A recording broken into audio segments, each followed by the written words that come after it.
Hello students, welcome to my YouTube channel. তোমরা যে সকল ছাত্রছাত্রী ক্লাস 10-এ পড়ো, আমি তোমাদের সিম্পল ইন্টারেস্ট বা সরল সুদ কষা শুরু করেছিলাম। তো এর আগের একটি ক্লাসই আমার হয়েছে এই চ্যাপ্টারকে নিয়ে, সেখানে আমি এই চ্যাপ্টারের সমস্ত থিওরি নিয়ে ডিসকাস করেছিলাম। তো আজকের ক্লাসে আমি তোমাদের এই সরল সুদ কষা এই অধ্যায়ের যে সমস্ত অঙ্ক পরীক্ষার জন্য ইম্পর্টেন্ট, সেই সমস্ত কিছু অঙ্ক নিয়ে আমি আলোচনা করব। তোমরা মন দিয়ে ক্লাসটি দেখতে থাকো, আশা করি ক্লাসটি তোমাদের খুব কাজে লাগবে। তাহলে চলো শুরু করি আজকের ক্লাস। আজকের ক্লাসে সবার প্রথমে আমি যে অঙ্কটা নিয়ে আলোচনা করতে চলেছি, আমি কোশ্চেনটি পড়ছি, তোমরা মন দিয়ে কোশ্চেনটি বোঝার চেষ্টা করো, ঠিক আছে? তারপর আমি অঙ্কটি করব। এখানে বলা হয়েছে যে আমি বার্ষিক 6% সরল সুদের হারে 500 টাকা 2 বছরের জন্য ব্যাংকে রেখে কিছু সুদ পেলাম। তাহলে বার্ষিক 6% সরল সুদের হারে 500 টাকা আমি 2 বছরের জন্য ব্যাংকে রেখেছি, 2 বছর পর ব্যাংক কিছু সুদ আমাকে দিয়েছে। তাহলে ওই ব্যাংকে 400 টাকা কত সময়ের জন্য রাখলে একই পরিমাণ সুদ পাওয়া যাবে? মানে প্রথমে 500 টাকা রেখেছিলাম, 500 টাকা রেখে 2 বছর পর যে সুদ পেলাম, এবার বলা হয়েছে যদি আমি 400 টাকা ব্যাংকে রাখতাম তাহলে ওই একই সুদ পাবো কত সময়ে, মানে কত বছরে আমি ওই একই পরিমাণ সুদ পাবো, সেটা আমাকে নির্ণয় করতে বলা হয়েছে। তাহলে আমি এখানে কী কী পাচ্ছি দেখো। সবার প্রথমে আছে বার্ষিক সুদের হার। বার্ষিক সুদের হারকে আমরা আর দিয়ে ডিনোট করি, সেটা এখানে দেওয়া আছে 6%, ঠিক আছে? তারপর হচ্ছে আসল, আসলকে আমরা পি দিয়ে ডিনোট করি। তাহলে ব্যাংকে আমি যে টাকা রাখবো সেটাই আমার আসল। ব্যাংকে আমি কত টাকা রেখেছি? 500 টাকা, ঠিক আছে? তাহলে এখানে আসল পি মানে হচ্ছে 500 টাকা। কত সময়ের জন্য রেখেছি? সময়টাকে আমরা টি দিয়ে ডিনোট করি, সেটা হচ্ছে 2 বছর। 2 বছরের জন্য রাখলে কত টাকা আমি সুদ পাচ্ছি সেটা আমি সবার আগে নির্ণয় করি, ঠিক আছে? তাহলে এই যে বার্ষিক সুদের হার আর, আসল পি এবং সময় টি এবং সুদকে আমরা যেটা নির্ণয় করব, 2 বছরে ব্যাংক আমাকে কত সুদ দিল সেটাকে আমরা আই ফর ইন্টারেস্ট এটা দিয়ে ডিনোট করি। এটা আমি নির্ণয় করতে চাইছি। তাহলে এদের মধ্যে একটা রিলেশন আমি দেখিয়েছিলাম আগের ক্লাসে, যে I equal to PRT divided by 100। এটা হচ্ছে এদের মধ্যে সম্পর্ক। এই সম্পর্কটি দিয়েই আমার এই চ্যাপ্টারের সমস্ত অঙ্ক হয়ে যাবে। তাহলে এখানে পি কত আছে? পি দেওয়া আছে 500, আর মানে 6%, টি মানে 2 বছর বাই 100। দুটো শূন্য কেটে গেল, 5 6 30, 30 গুণ 2 মানে 60। তাহলে আই মানে সুদ ধরেছিলাম, তাহলে সুদটা কত টাকা পেলাম? 60 টাকা। মানে 500 টাকা আমি 6% সুদের হারে 2 বছরের জন্য ব্যাংকে রেখেছিলাম। তাহলে ব্যাংক আমাকে 2 বছর পর কত টাকা সুদ দেবে? 60 টাকা সুদ দেবে। এবার বলছে যে ওই ব্যাংকে 400 টাকা কত সময়ের জন্য রাখলে একই পরিমাণ সুদ পাবো। মানে এবার আসলটা 500 টাকার জায়গায় আমি যদি 400 টাকা রাখি এবং আমাকে এই ব্যাংক 60 টাকায় সুদ দেবে, তাহলে সেটা কত সময় পরে আমাকে ব্যাংক এই 60 টাকা সুদ দেবে সেটা নির্ণয় করতে হবে। তাহলে এবার এখানে আমি লিখছি, এখন পি যেটা আসল সেটা এখন হয়ে গেল 400 টাকা, ঠিক আছে? বার্ষিক সুদের হার 6% ব্যাংক ছিল, সেটা আগেও ছিল, এখনও তাই আছে। তারপর আই মানে হচ্ছে সুদ, যেটা হচ্ছে 60 টাকা। এখানে নির্ণয় করতে হবে টি, মানে কত সময়ের জন্য ব্যাংকে আমি 400 টাকা রাখলে ব্যাংক আমাকে এই 60 টাকা সুদ দেবে সেটা নির্ণয় করতে হবে। তাহলে আমাদের রিলেশনটা ছিল যে I equal to PRT by 100। তাহলে এখান থেকে টি এর মানটা আমাকে বার করতে হবে। তাহলে টি কত হবে? দেখো এখান থেকে টি ইকুয়াল টু হবে 100 ইন্টু আই, যে 100 into I by divided by PR. এটা দেখবে টি এর ফর্মুলা। মানে এই রিলেশন থেকে আমি বার করছি। যে কোনো একটা রিলেশন তুমি মুখস্থ রাখলে সেটার থেকে তোমার যেটা প্রয়োজন সেটা তুমি নিজে তৈরি করে নিতে পারবে। তাহলে এখান থেকে টি মানে হচ্ছে 100 আই বাই পি আর। তো দেখো 100 আই মানে হচ্ছে এখানে 60, পি মানে হচ্ছে 400 ইন্টু আর মানে হচ্ছে 6%। তাহলে এখানে দুটো শূন্য, এই দুটো শূন্য কাটলো, 6 দিয়ে 60কে কাটলে এখানে 10 হবে, 2 দিয়ে এটা হচ্ছে 2 দুগুণে 4, 2 দিয়ে 5 দুগুণে 10। তাহলে উপরে থাকছে 5, নিচে থাকছে 2, 5/2 মানে হচ্ছে 2.5 বছর। 2.5 বছর, তার মানে ব্যাংকে যদি আমি 2.5 বছর রাখি 400 টাকা, তাহলে ব্যাংক আমাকে কত সুদ দেবে? 60 টাকা সুদ দেবে। এটাই আমাকে নির্ণয় করতে বলেছে যে ওই ব্যাংকে 400 টাকা কত সময়ের জন্য রাখলে।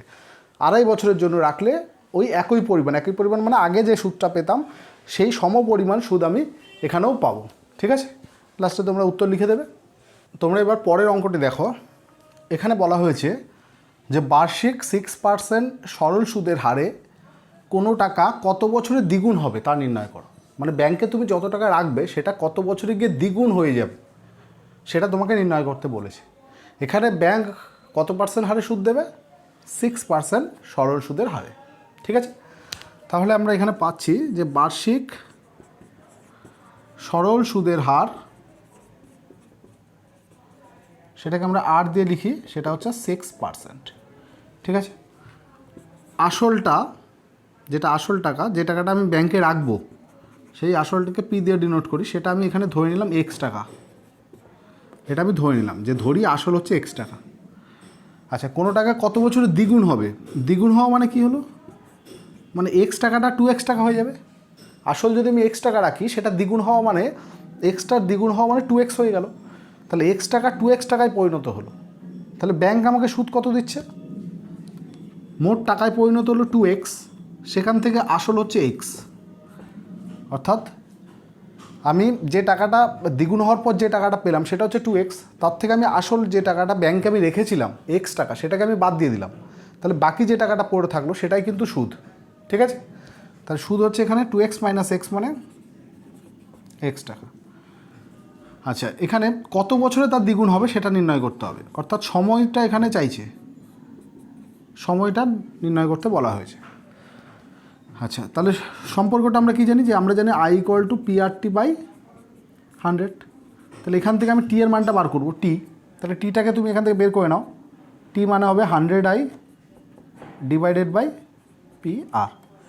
যেখান থেকে টি এর মান হচ্ছে 100I / PR। এবার সমস্ত মানগুলো যদি আমি এখানে বসাই, আই মানে হচ্ছে কত?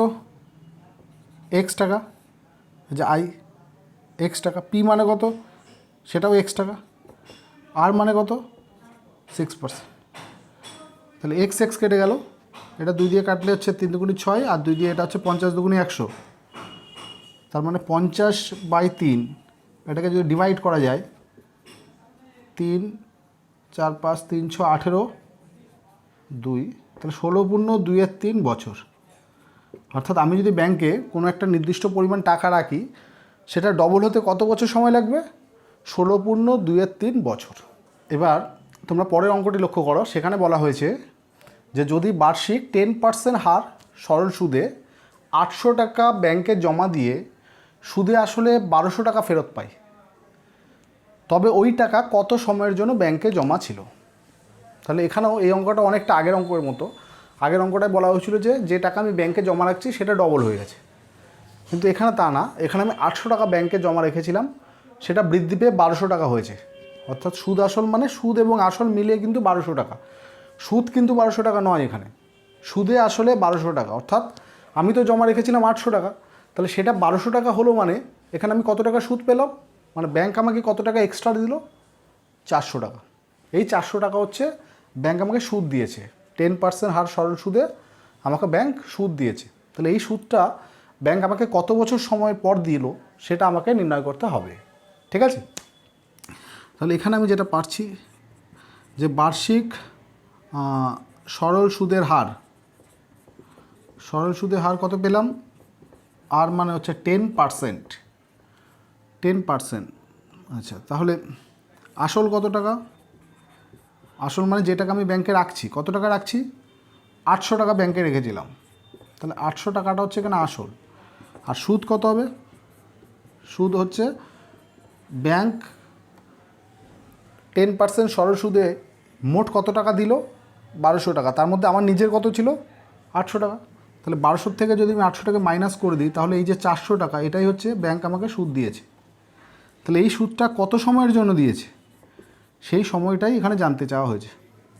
ঠিক আছে, তাহলে একই রকমভাবে আমরা করছি যে আমরা জানি যে I = PRT/100। তো এখান থেকে যেহেতু টি এর মানটা বার করতে হবে, তো এখান থেকে টি = হবে 100 × I / P × R। এই যে PRটা ডিভাইড হয়ে গেল, এই যে PRটা এদিকে ডিভাইড হয়ে গেলে ওখান থেকে টি এর মানটা এটা দাঁড়াচ্ছে। এবার এখানে সমস্ত মানগুলো পুট করি। 100 ইন্টু আই, আই মানে হচ্ছে এখানে দেখো 400 টাকা, বাই পি মানে হচ্ছে তোমার 800 টাকা, ইন্টু আর মানে হচ্ছে 10%। দুটো শূন্য গেল, এই একটা শূন্য এটা গেল, 8 দিয়ে 40কে কাটলে এখানে 5, তার মানে 5 বছর।